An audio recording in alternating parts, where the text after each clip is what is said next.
अस्सलामुअलैकुम, welcome back to my channel AS cooking diary. नाजरीन, आज मैं जो चीज़ बना रही हूँ वो है एग पुडिंग। एग पुडिंग बनाने के लिए मैंने एक बाउल ले लिया और उसके अंदर 3 अंडे तोड़ के ऐड कर रही हूँ। 3 अदद अंडे लिए हैं। आप अपनी मर्ज़ी के मुताबिक अगर आपको ज़्यादा बनानी है तो ज़्यादा क्वांटिटी कर लीजिए चीज़ों की। अंडे मैंने तोड़ के डाल लिए। अब मैं 1 पिंच सब्ज़ इलायची का पाउडर इसमें ऐड कर रही हूँ और 1 टीस्पून वनीला एसेंस।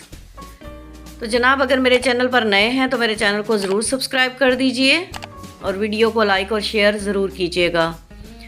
मिक्सिंग का जार ले लिया। अब हमने इन तमाम चीज़ों को ब्लेंड करना है। तो अंडों का मिक्सचर मैंने इसके अंदर ऐड कर दिया। तकरीबन 4 से 5 टेबल स्पून चीनी मैंने इसके अंदर ऐड कर दी। आपको अगर ज़्यादा मीठा पसंद है तो आप ज़्यादा भी ऐड कर सकते हैं। इसके बाद मैंने थोड़े से नट्स क्रश करके रखे हुए थे, पिस्ता, बादाम, काजू वगैरह, वो थोड़े से इसके अंदर ऐड कर रही हूँ और 3 से 4 मिनट तक मैंने इसको अच्छे तरीके से ब्लेंड करना है। ब्लेंडिंग अच्छी होनी चाहिए। 3 से 4 मिनट ज़रूर इसको ब्लेंड कीजिएगा ताकि ये एक स्मूथ सा मिक्सचर बन जाए।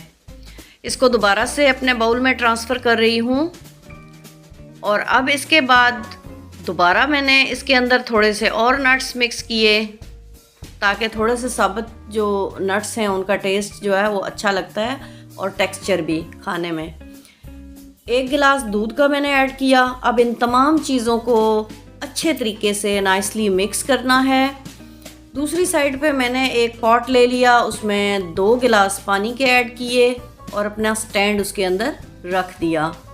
स्टैंड को सेंटर में रख दीजिए और इसको कवर कर दीजिए। तकरीबन 3 से 4 मिनट तक इसके अंदर जब स्टीम बनना शुरू होगी तो फिर हम जो अपना बैटर है वो इसके अंदर रख देंगे।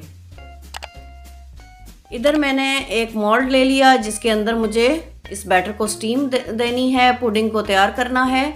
मैंने अच्छे तरीके से ऑयल से इसको चारों साइडों से हर तरफ से ग्रीस कर लिया। अब ये तमाम मिक्सचर इसके अंदर पुट कर दूंगी। ये तमाम मिक्सचर इसके अंदर ट्रांसफ़र कर दिया। अब मैं बहुत एहतियात से इसको उबलते हुए पानी वाले पॉट में रख दूंगी। देखिए हमारा पानी बॉयल हो रहा है। अब मैं इसको इसके अंदर अच्छे तरीके से सेट करके रख दूंगी स्टैंड के ऊपर। फिर हमने एक ऐसा प्लेट हो आपके पास, कुछ भी हो, ढक्कन हो देगचे का, वो आप इसके ऊपर रख सकते हैं। तो मैंने फॉइल एक शीट लगाई है ताकि अच्छे तरीके से वो उसके ऊपर कवर हो जाए। अब मैंने इसको ढक के रख देना है और देगचे के ऊपर का जो ढक्कन है इसका होल भी बंद कर दिया।